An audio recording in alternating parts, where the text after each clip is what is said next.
Oh, nice! Ang ganda ng print. Hello everyone! Ito pala ang Brains Out. Sa video na to, re-review natin ang Eco Mighty ng tool ko. Nakita nyo naman sa unang clip, ako ay nagulat kasi ang ganda niya. Let's go! Okay, sa video na to, bumili ako ng tatlong klase ng Eco Mighty dito. Isang clear, isang white at base. So, yung clear at white, kung medyo may experience ka na sa silkscreen printing, alam mo na kung anong purpose niyan. Ito na tayo sa base. Ngayon, tumawag ako sa tool ko. Ang sabi nila, ang base, gagamitin mo to kapag colored ang shirts mo. So, base ink ang gagamitin mo sa Eco Mighty na product nila. Tsaka doon mo ihahalo yung pigment colored inks mo. Tingnan na natin sa next clips. Okay, sa next clip na to, ang gagawin ko is ipapahid ko yung mga ink sa dark shirt para malaman ko yung epekto lang. So, lalo-lalo na itong base ink, medyo curious tayo kung anong opacity niya or yung opaque niya sa dark colored shirt. So, ito, gagawin ko na. Ipapahid ko lang naman siyang ganyan, no? Ayan. Ay, kaso namimili pa ako. Dalawang isip pa ako doon. So, dito na lang pala. So, naisip ko na parang kahit saan naman pala, no? Kasi test shirt lang naman siya. Okay, kung nakikita niyo sa video na to, parang medyo manipis siya na may konting opaque, no? Parang 50-50, no? Parang 50 transparent, 50 opaque. So, sa mga nakakapanood na ng ibang video tungkol sa mga tool ko white or sa ibang brand ng inks kapag ang ink ay white or ang ink ay clear, ano naman natin na ang clear ay walang, kumbaga transparent siya, wala siyang body, wala siyang opaque. So, transparent na siya kahit ipahid mo yan tapos patuyuin mo. So, ang makikita mo na lang yung texture ng ink, no, sa shirt, yung texture na lang niya. Pero hindi mo makikita yung, ayun, no, kung nakikita yun sa clip, ayun, no, parang automatic na latak na lang yung makikita mo sa ink niya. So, ayun ang purpose ng clear. Kadalasan hinahalo natin yan sa sa white ink, white and clear ink or white and transparent ink para makapag-combine tayo ng colors at ma-meet natin yung kulay na kailangan natin, no? Sa mga previous videos ko, ganun yung ginagawa ko sa SRC kasi si SRC ay walang base color. So, kailangan mong gawa ng paraan.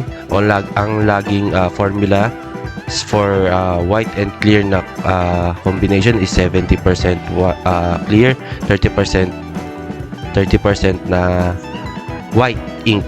So, depende yon. Kung may lighter ink ka naman, mas mataas naman yung percentage ng white, like 60%, ganun. Sa ibang video na lang natin pag-usapan yung color mixing, no? So, ito, ginagawa ko na, patuyuin ko muna para makita natin kung ano yung tunay na itsura niya kapag tuyo na siya sa ating dark shirt. Okay, tingnan na natin malapitan. Ayan po. So, yung sa pinakakaliwa, ayun yung base. Sa gitna, yung clear. Sa kanan, yung white. So, makikita nyo naman yung epekto, no? Let's move na tayo sa next topic natin. Okay, dito tayo sa next natin. Ito yung design na gagamitin ko or yung stencil. Ito naman yung ink na gagamitin natin dito. Tapos, weighing scale for kitchen lang to, syempre.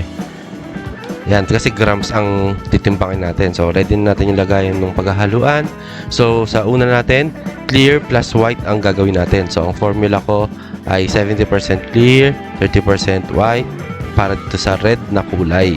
So, kaya mas mataas yung clear para mas lumabas yung kulay ng ink. Ganun yun. Kasi pag dinamihan mo yung white, magkukulay yung mapusyaw na red. Kahit halo ka pa ng halo ng red ng pigment ink, dagdag ka ng dagdag, walang mangyayari doon. So, tataas naman natin yung clear dito para makuha natin yung red na red. So, ito yung white. So, 70 grams bali 100 grams pala yung kailangan ko dito. So, 70 grams sa clear, 30 grams sa white para mabuo yung 100 grams na 70-30 formula. Okay, ipi-premix ko na ito. Ayan, bago natin lagyan ng pigment. Okay, tapos dahil sa pigment naman, sabi nung Eco Mighty dun sa label, 5% lang daw ang lalagay mong pigment. So, meron tayong 100 grams. Kung ang 5% ng 100 grams ay 5 grams lang din. Yan. So, lalagay ako ng 5 grams dito sa ating hinahalong ink. Ayan. So, mga importanteng haluin ng maigi, no? Hindi pwedeng hindi siya halong-halo. Okay, move tayo sa next. Okay, dito tayo sa moment of truth, no? Tingnan natin yung printing test na. So, ito yung hinalo natin 70% clear at 30% white with 5% na pigment. So, ayun, good na natin. So, sa first coating, mahalaga, flooding para hindi magbara yung ink. Yan, zoom natin. Kung makikita nyo, medyo ang kapal na kagad niya, no? Parang hindi siya yung sa SRC kasi pag pinrint ko yung first layer kahit 70-30, parang hindi siya ganun hindi siya ganun lumulutang kagad sa shirt natin yung second coating natin. Pero hindi ko inaano yung SRC maganda yon. So magandang ink yon. Lalo tagal-tagal nun magbara o matuyo. Ayan, makapal na kagad yung ink niya, no? Second coating pa lang yan. So, third coating tayo. So, ang idea natin dito, bawat pahid natin, kailangan natin patuyuin. Ito yung third coating natin. Tingnan natin. Yun, kapal na, ayos. Ayan, patuyuin na natin to. So, fourth coating.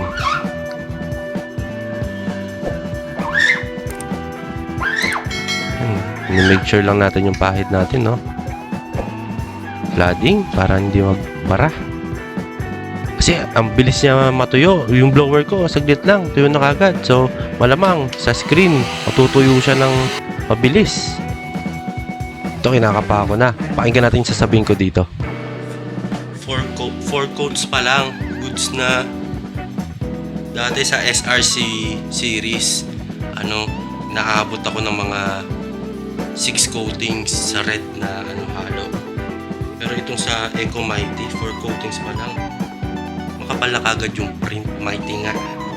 Try ko pa ng isa.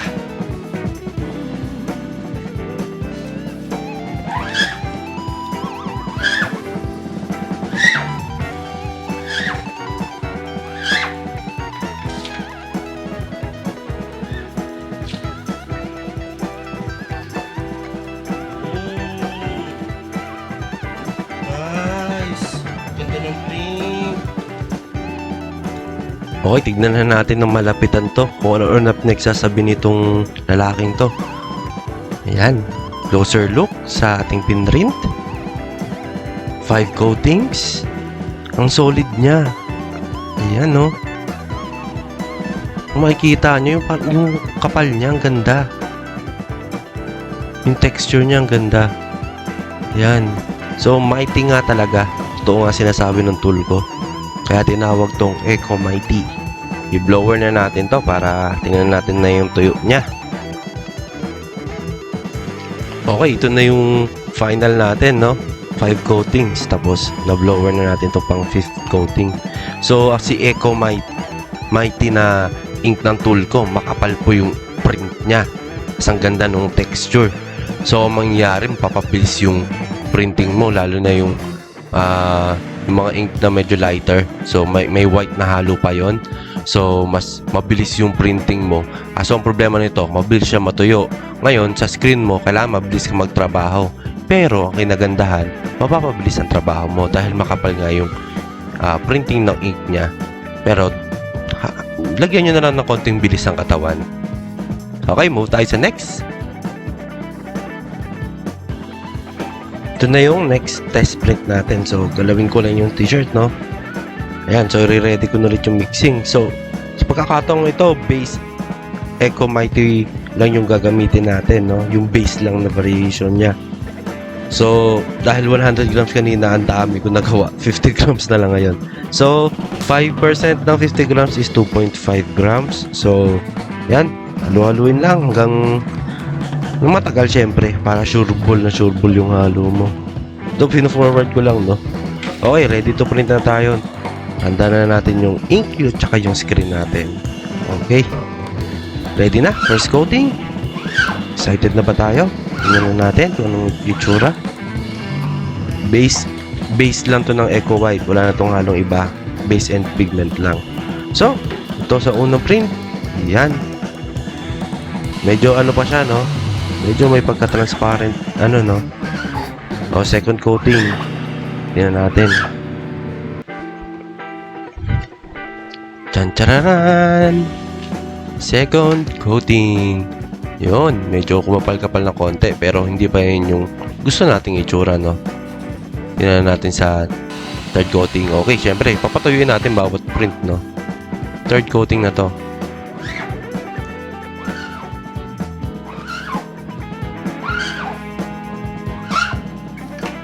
Okay, tingnan na natin tong third coating. I-zoom na natin dito. Yun, no? Napapansin nyo na ba yung difference nilang dalawa? Ako napapansin ko na pero mamaya ako sasabihin. Yan, blower muna natin or heat gun. Fourth coating na to, no?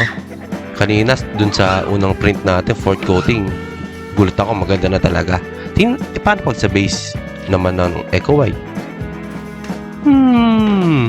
Lumabas na rin yung kapal at maganda na rin siya.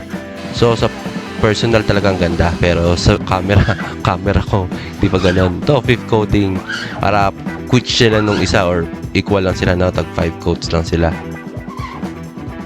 Pero para sa akin yung fourth coating talaga nung pareho okay na. Yun, no? Fifth coating. Kita nyo ba yung difference? I-zoom natin or ilalapit natin doon. Pero syempre patuyuin muna natin. Okay, lapit ko na yung camera dyan. Tcharan! Nakita nyo ba yung diferensya? Nakita mo pag base ink yung gamit natin sa Eco Mighty. Nakita nyo yung red niya. Mas matingkad siya kasi wala siyang halong white. Pero yung kapal, same lang sila.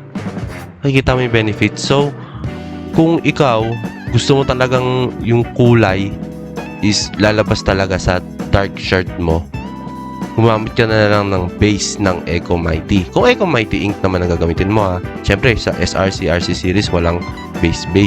White and transparent lang yon. So, ito, or, ewan ko kung meron, di ko pa natanong. Sorry. Pero sa Eco Mighty lang nakita ko may base. Ayan, mas gusto ko yung may base ink gamit mo, panghalo ng colored inks mo. Kasi nag-i-stand out dahil walang halo siyang white. Anyway, kung yung kulay naman ng design mo is may lighter yung ink, kunyari, light na red. Ayan. Tingnan natin to. Ito yung pinahid-pahid ko kanina. So, ito yung print natin. Tinitingnan ko sa likod kung sumobra yung diin ko. Kung tumagos ba. So, sa tingin ko, diniinan ko rin ng kahit konti, no? Para ma-simulate ko kung tatagos siya. So, sa camera, hindi siya masyadong kita. Pero sa tomboy, kita pa rin naman pag tinutok mo sa araw. Pero, hindi siya sobrang obvious. Like dyan sa camera, hindi siya sobrang obvious. Sobrang panalo tong Eco Mighty. Talo ka lang dito kapag ikaw ay nag-print ng sobrang init ng panahon. Tapos, may tutok pa yung araw siguro sa printingan mo. Tapos may electric fan ka pa dahil mainit, ay talagang matutuyo yung ink dun sa screen mo. Kaya dapat mabilis ka, tapos hugasan mo kagad yung screen mo ng tubig, syempre. So, para sa akin, ang panalo dito yung, para sa red color, kasi manipis yung manipis i-print talaga sa mga dark shirts to. Kaya ito pinapapractice ko para sa akin. Litaw na litaw yung red, yung text, tsaka yung texture ng Eco Mighty, panalo din. Ayan, no? Hindi ko na i-wash test kasi nasa sa inyo yan kung paano nyo i-cure yan. Yan ang sinasabi ng tool ko lagi. I-cure nyo ng heat press tapos i-stay nyo lang ng 24 hours sa sampayan or i-hanger nyo para sure ball. Or lagyan nyo fixer. Ako din ako naglalagay ng fixer. Nga pala, huling tip, hindi na kailangan ng binder to. Itong Eco Mighty. Tumawag ako sa kanila sa tool ko. No need ng binder na to. Yun, tapos na tayo. So, sana man natutunan kayo. Please subscribe po kayo sa channel namin. Thank you very much.